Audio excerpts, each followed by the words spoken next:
The following program is produced by students of the Brian Lamb School of Communication at Purdue University. On this special edition of Fast Track, we have an exclusive interview with country artist Hunter Hayes. We are also celebrating homecoming this week with our proud Purdue alumni. These stories and more are coming up in this week's edition of Fast Track.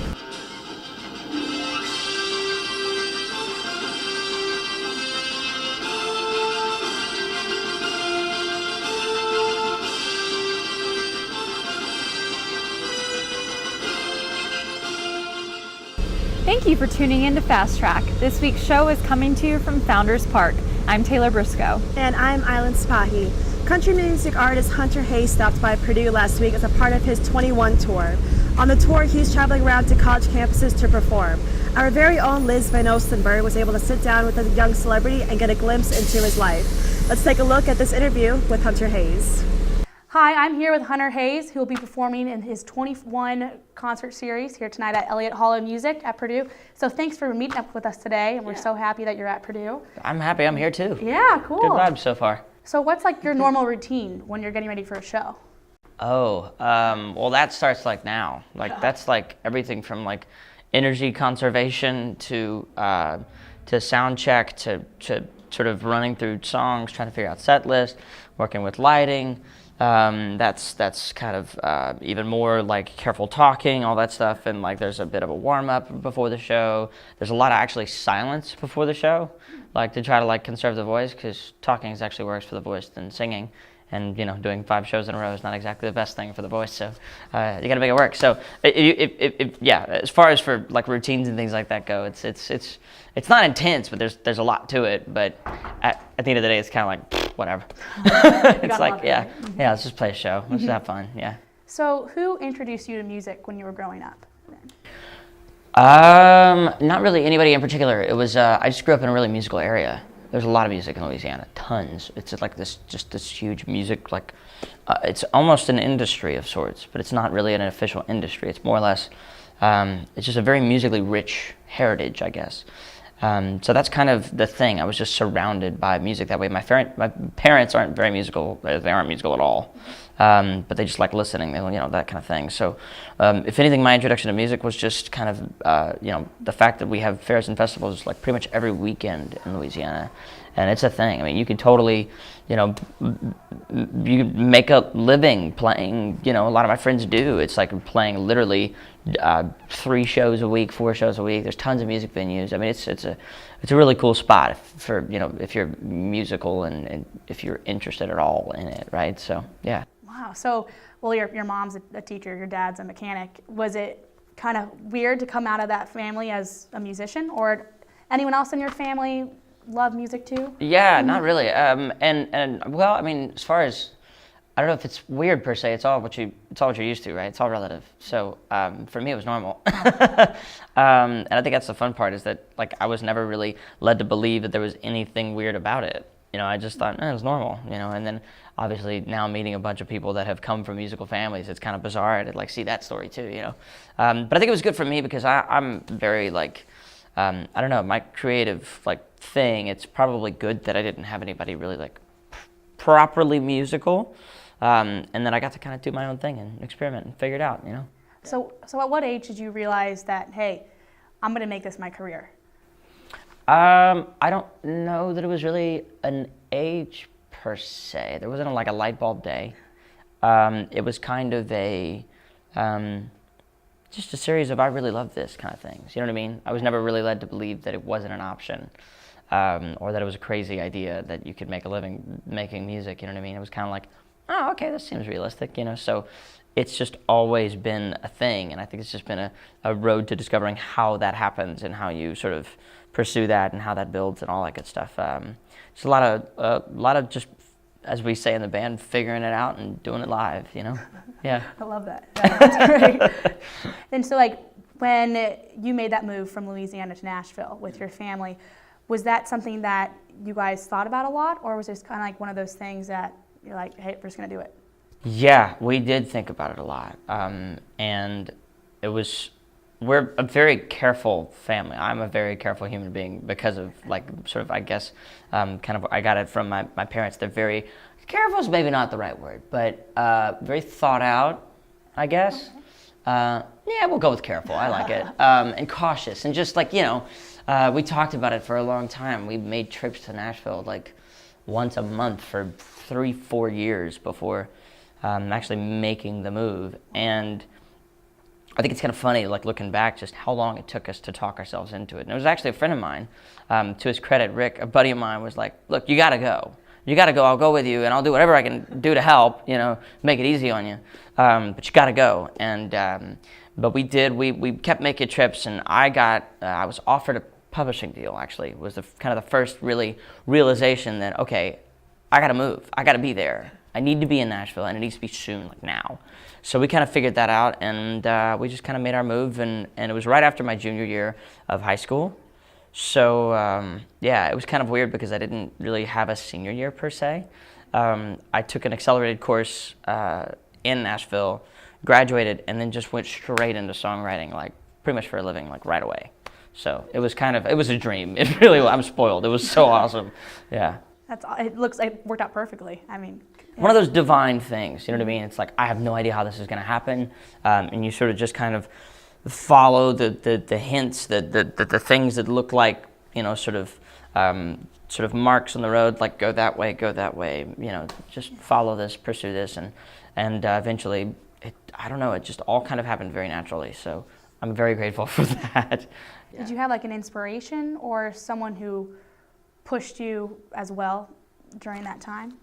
Just a lot of people, I think. I'm lucky. It wasn't like one or two people. It was like, everybody from musician buddies to business people that were really just positive speakers and like very uplifting in the process. Like, it takes so many things to sort of add it all up and like make it all make sense. I think that I was really blessed with a lot of awesome relationships, and still am blessed with a lot of people who I don't know, are just positive people, and they really kind of go for it, and you kind of take all those things and they help to hold you together, you know what I mean? Mm-hmm. So what would you say your biggest accomplishment is then right now? Ooh, that's tough. I mean, because there's things that like obviously mean a lot as a songwriter, right? There's things that mean a lot just as an entertainer, shows that we've done. As a songwriter, obviously I think one is a huge sort of accomplishment, because I'm not only proud of what the song's like what's happened with the song and all that stuff, but I'm proud that it's kind of taught me a lot of lessons as far as for like not how to write, but how you should feel when you're writing. And I didn't really pay a whole lot of attention to that before then. And that's been a great, like, okay, so this is a good thing, not a bad thing, it really should be this easy, and as far as for just like writing from the heart, right, it should just happen, it should just pour out. So I think what's happened with that song has been a real big blessing for me to kind of learn from. And I mean, show-wise, like, we've got to play some really cool shows. Last year, the fact that we spent all last year, like, playing, headlining arenas and like building the big show, and I got to like build some really fun shows. Like, I'm a big production guy, so like for this tour, like, we definitely like brought the production down significantly, but like to make it more, I guess, more about the music, and because I've gotten to do like the other side of it, so I wanted to kind of go the simpler route. You know what I mean? Mm-hmm. Yeah. And it's actually proved to be a very I don't like the word intimate show, but it's been a very humorously just more connective show. It's more about what's happening here, and that's been a real good lesson for me, so I've really enjoyed that. And then, I don't know, just like, I guess, I mean, there's a whole bunch of things. I don't know, the People's Choice Award at the beginning of this year was a big deal for me. Having the fans vote, that's, and say that in that category at that show, like all the things that add up to that were super awesome, so yeah. It's huge. It's so much, and you're still so young. So much to accomplish. Yeah. What would you like to accomplish then in the future? More of all of it. You just want more. I just want to keep creating, and keep stay on the road, stay busy, and build the big shows and learn from everything. It's it's so funny when you get the question about like what do you prefer, like arenas or smaller clubs or whatever. And it's kind of like, honestly, I love arenas, but you can't have that without smaller shows in between.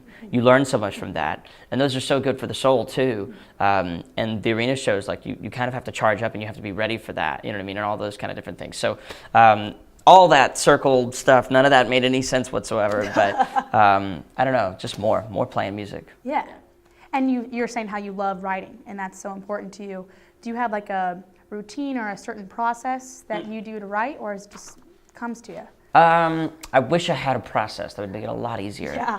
But the problem that I've found is if there is a process, there's already too much thinking involved. Because I've definitely like had my processes, and I've had like certain things that like sort of magically happen. It's like, I'm going to do this first this time, and we've gotten songs out of that. Like I started building on the bus, and on the road, the days are so crazy, and your mind's in like 2 different places, like 2,000 different places. So it's hard lyrically to kind of zone in on something. So I said, well, musically, I know that I can breathe on a show day and really kind of take, because there's a lot of energy that comes out of a show, right? And you have to bottle that somehow and keep that. So I've learned how to kind of build musically, build ideas, and pretty much like all but finish a demo, just minus lyrics. And I've also done the opposite, where I've just sat down and written lyrics all day. But I think the whole thing there is just, it's going to be different every day. Every song is going to call for a different process too. I mean, sometimes you have to literally write a piece of it, walk away from it, be at peace with the fact that you're walking away from it, which is weird for me. I don't like walking away from a song, but and then come back to it and finish it. The song called "When Did You Stop Loving Me" took like 2 years to write, versus like a "Wanted" that took like an hour and a half. So it's different every time. You know what I mean? Yeah. Then what's it like, or what's that feeling when you have the music in your head and then you write it in a notepad or something and it becomes a hit? How does that feel? That feels incredible, because I don't claim to know what a hit or whatever. Like, I don't think about that. It's hard to write with that in mind. It actually is kind of stressful because you're overthinking it at that point, kind of like we were talking about a second ago. So it is really cool when you know that something very naturally happened, when you know that you spoke from the heart, and someone wanted to hear that, or someone heard it and connected with that. That's like a yes. This is what you dream music could be. Yeah, exactly. Yeah. So then your 21 concert tour, you're just happening at college campuses. So when you're going to all these college campuses, does it sometimes make you wish that you had the average, normal American college experience? Or? Here's a cool thing. Yeah. I think the way this tour came about and the way that it kind of happened was really cool. And I've gotten to call everybody on my team that had kind of put it together and say, this is awesome, because this is like the best of both worlds for me. Like, I get to experience like the thing of like being at college and like feeling the whole vibe, but I still get to play every night and get to bring the show. And it's, I'm here with, my best buds. I kind of have to walk in as, well, I still kind of feel like I walk in as the new guy every day, but I'm fine with it. It's totally fine. But yeah, it's kind of the best of both worlds. It's been really fun. Oh, that's great. Well, and I have one more question. Okay. So everyone's wondering, are you single? I'm very inspired, which I very carefully protect people in my life. I write a lot of songs about them, but I do the interviews because I love to talk about my world and kind of show everybody into my life, but I don't assume that they do. I don't want to speak for them. I don't want to speak instead of them. I don't want to have to force them to speak if they don't want to, right? So I'm very protective, but I do have an inspiration in my life, absolutely. I love that. That was a great answer. Well, thank you so much for taking the time and talking to us, and good luck tonight. And well, now we're going to give you a thank you to the Purdue Convocations and the Student Concert Committee, and we'll be right back after this. It's one small step for man,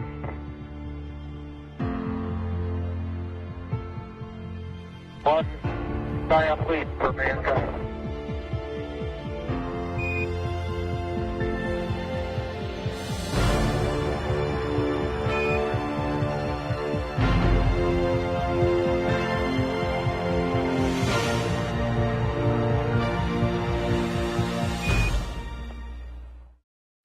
We are all Boilermakers, but we're also much more.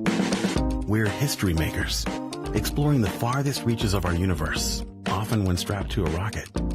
We are hope makers, rebuilders of Haitian cityscapes who ensure they'll now withstand any disaster. We are difference makers, developers of drought-resistant crops that just might end world hunger. The fact is, what we make moves the world forward. We are Purdue, makers all. I am an American. I am an American. I am an American. I am an American. I am an American.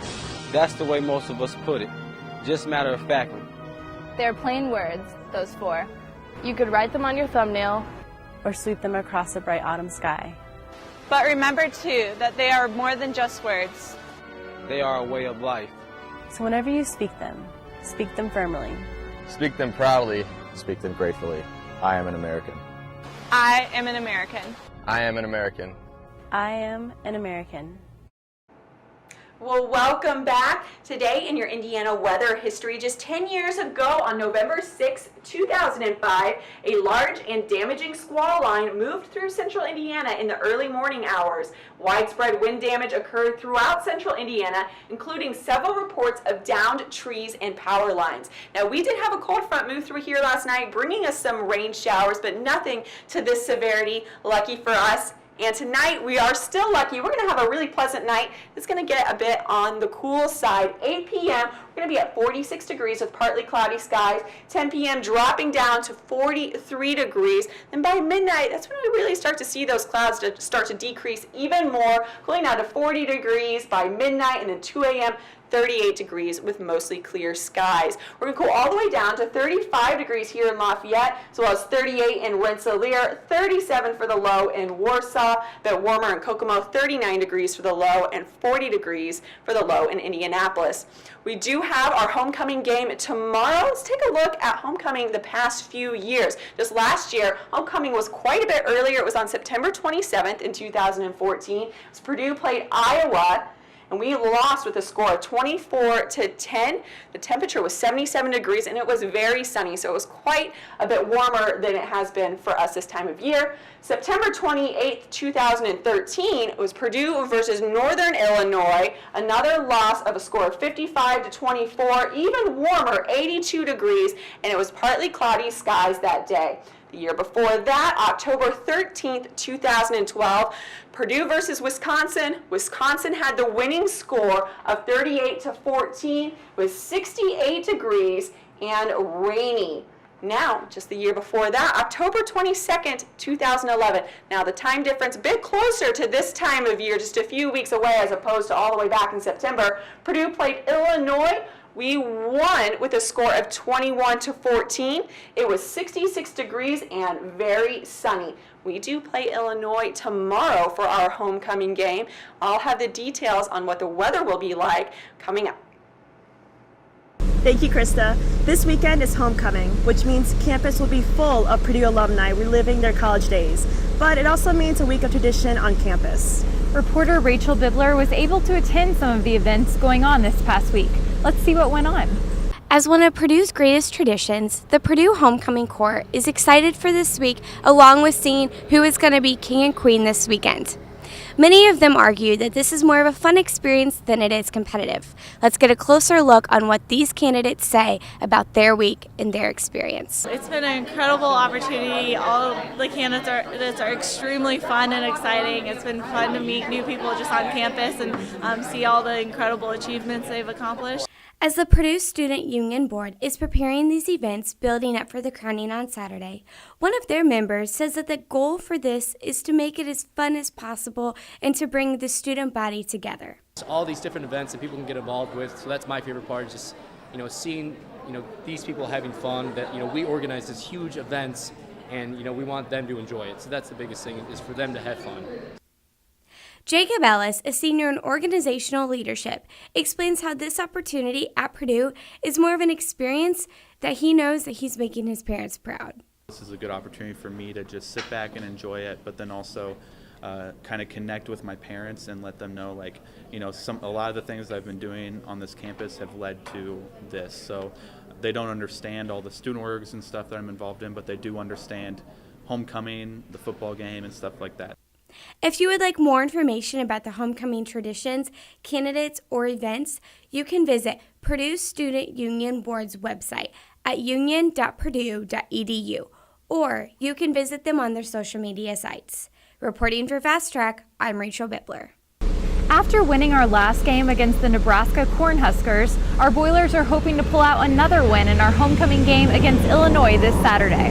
One Purdue student is hoping to make this happen, but he may not be as well recognized as some of the other players. Reporter Cameron Harden followed this key player to see why he's such an important asset to the team. For some, childhood dreams don't always turn out the way we expect. But for Corey Beck, that's not always a bad thing. You know, I was going to walk on, and then I decided to pursue a little bit of the coaching aspect. Beck grew up wanting to play football for the team he loved ever since he was a kid. I played every year since I was young, and grew up coming to Purdue football games. If my family had a free fall Saturday, we were here in Ross-Ade. His dream of playing quarterback for the Boilers may never have come true, but Beck gets to do the next best thing. He gets to deliver the calls from the booth to the field to the quarterback, something offensive coordinator John Shoup is grateful for. Corey's an immense help.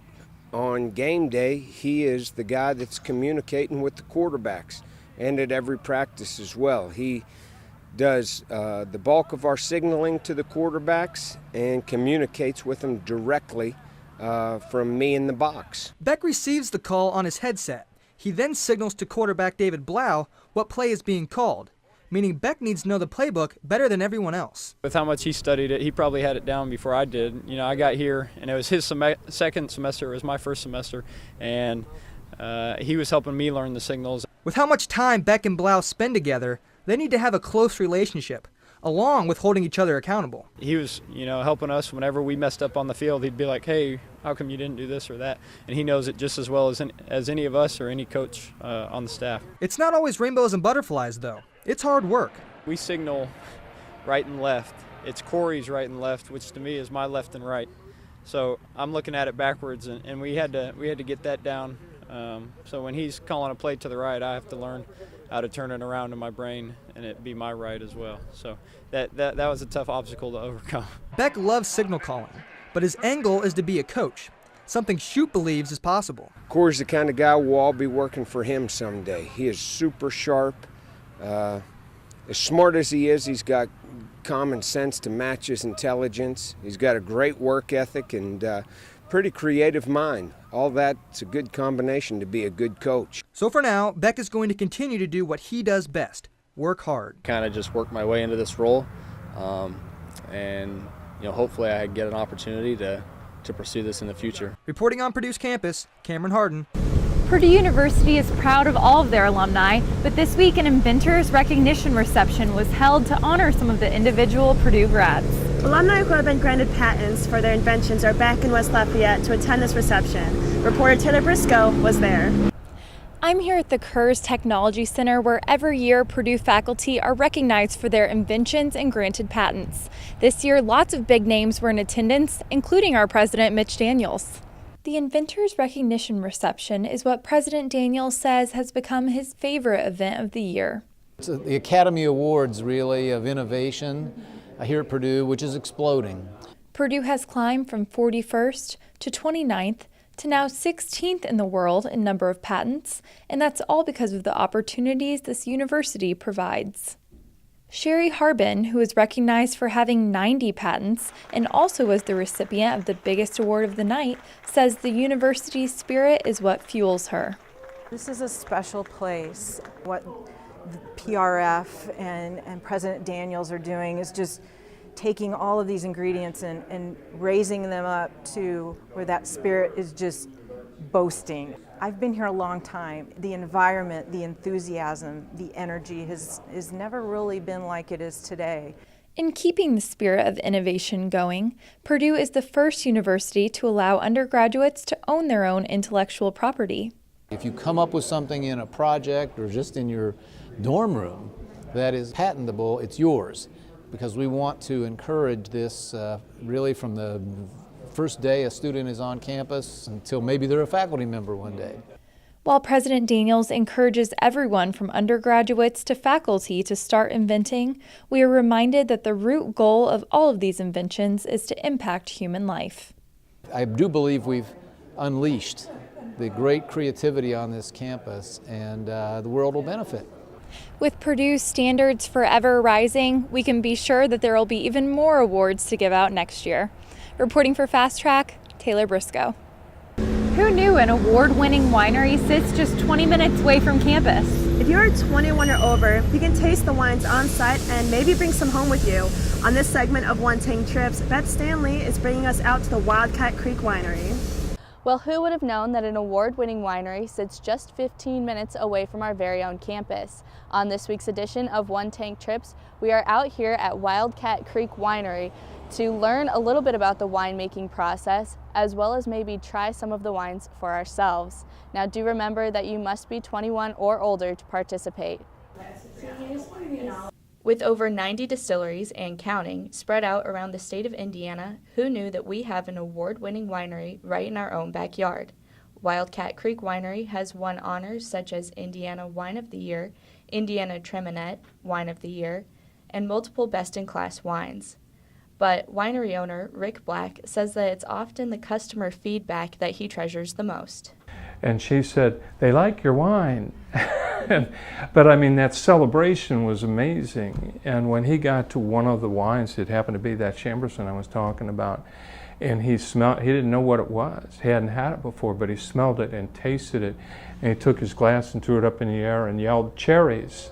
And you know, it was like almost more than I could take. And at Wildcat Creek, the whole process, aside from growing the grapes, is done on site with their expansive property that includes the distillery, packaging, and distribution centers.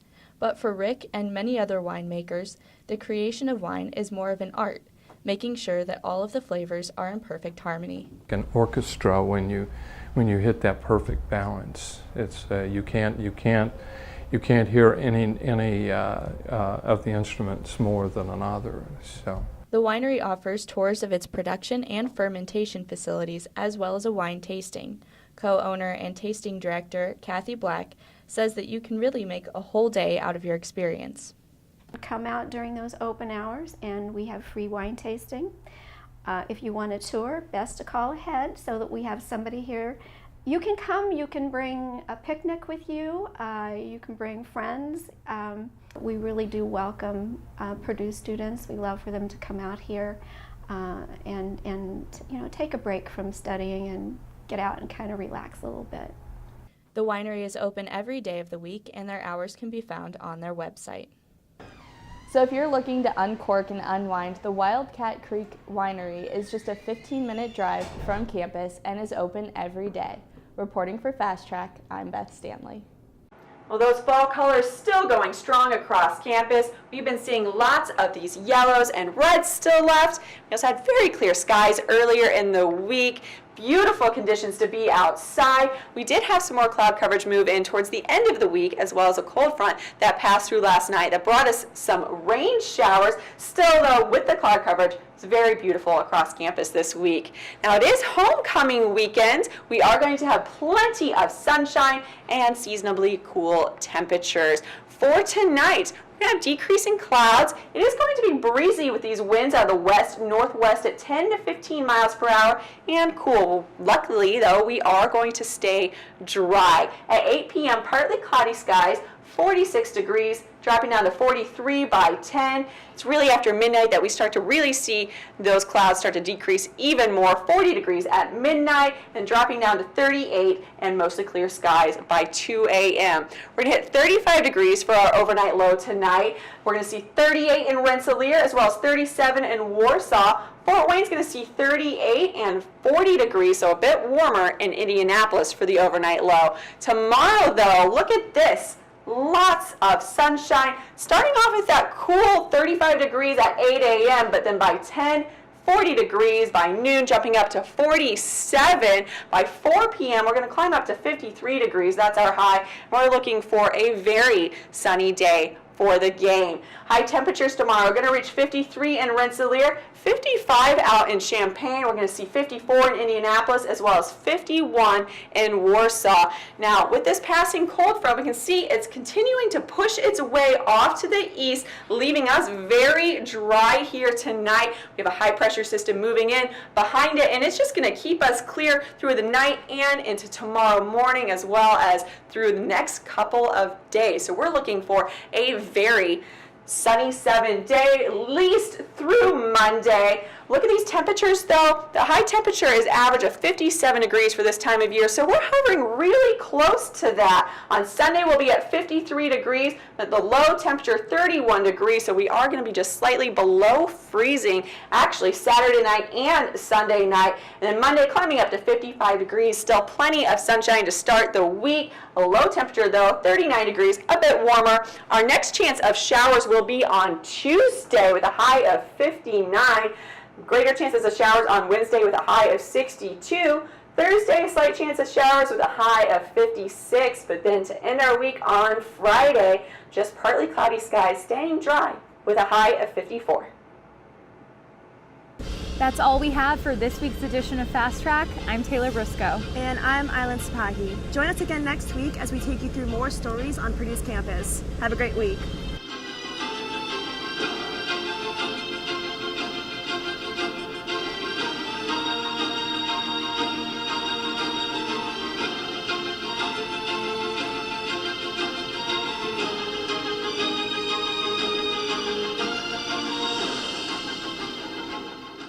Inventors Recognition Reception was held to honor some of the individual Purdue grads. Alumni who have been granted patents for their inventions are back in West Lafayette to attend this reception. Reporter Taylor Briscoe was there.